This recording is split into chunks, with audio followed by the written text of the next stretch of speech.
In this vid, I'm going to be taking a look at SouthMafia's Lucario deck. Lucario features Lucario from Call of Legends, which does more damage times the number of your Pokemon in the Lost Zone. While this is a deck that typically auto-loses to Gengar Prime variants, with Gengar's decrease in popularity, it may be a deck that can be viable. So let's take a closer look.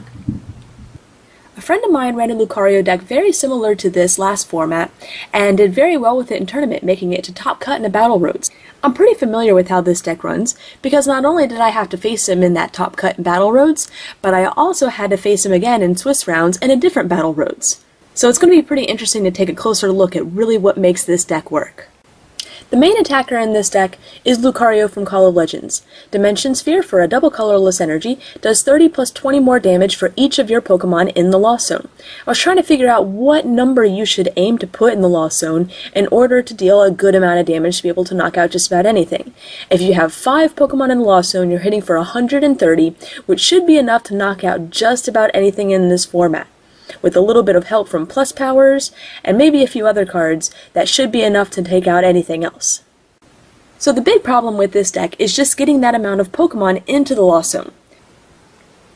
We ideally start that off with Relencanth. Prehistoric Wisdom says that you choose a card from your hand, put it in the Lost Zone, and get to draw 3 cards. This is a great setup Pokemon because of the ability to draw 3 cards, but if you have a Pokemon in your hand, it's also helping you get to that 5 count. After you go through 1, maybe 2 Relencanth, your next Pokemon to be active should be Absol. Once it's in the active position, anytime your opponent puts a basic Pokemon from his or her hand on his or her bench, you get to put 2 damage counters on that Pokemon. That's going to help out Lucario greatly because it doesn't have to hit as hard later in the game. Its attack Vicious Claw not only does 70, but it says that you have to choose 1 Pokemon from your hand and put it in the Lost Zone. If you can't do that, this attack does nothing. The good thing about this card is that actually helps you. You want to put a Pokemon from your hand into the Lost Zone. The other Pokemon that you run in this deck is Leopard. While Taunt is a great attack, being able to switch the defending Pokemon with one of your opponent's bench Pokemon, Pokemon Catcher, or Pokemon Reversal, does the same thing. So I would recommend dropping the Leopard and putting in a line of Zoroark instead. It's going to work great with your double colorless as well as your special dark energy that you're using on Absol and Lucario anyways, and you never know when you might need to foul play.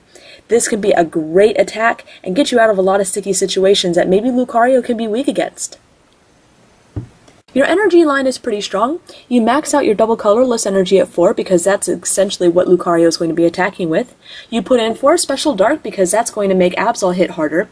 And you also put in 7 basic dark just so that Absol can attack. That's a total of 15 energy, and you might be able to reduce that line of energy down to 12 or 13, dropping some of your basic dark.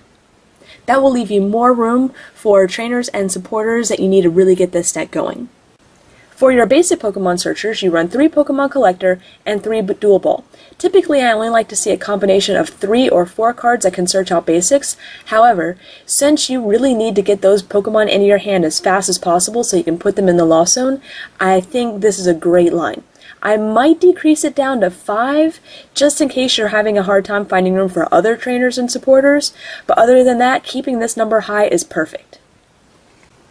You run the recommended 1 Flower Shop, just as your recovery, and 1 Twins, just in case you need to catch up.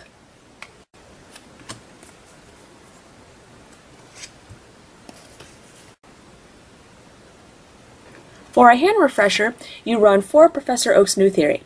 I think that line is great, but I would also add in 1 Juniper, just in case you have a really horrible hand. I also really don't like the Sage in this deck.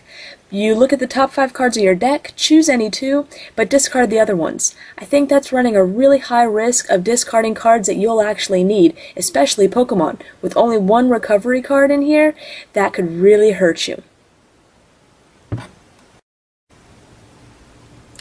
You run 2 Pokemon Reversals, which I'm sure you'll exchange out for Pokemon Catcher when it's released. This can be great for getting those last few prizes that you're going to need with Lucario, in case you don't have enough Pokemon in the Lost Zone to store up to knock out their big attacker. You run 1 Switch, just so you don't have to pay the retreat cost on any of your Pokemon, and the big thing about that is so you don't have to discard a double colorless energy.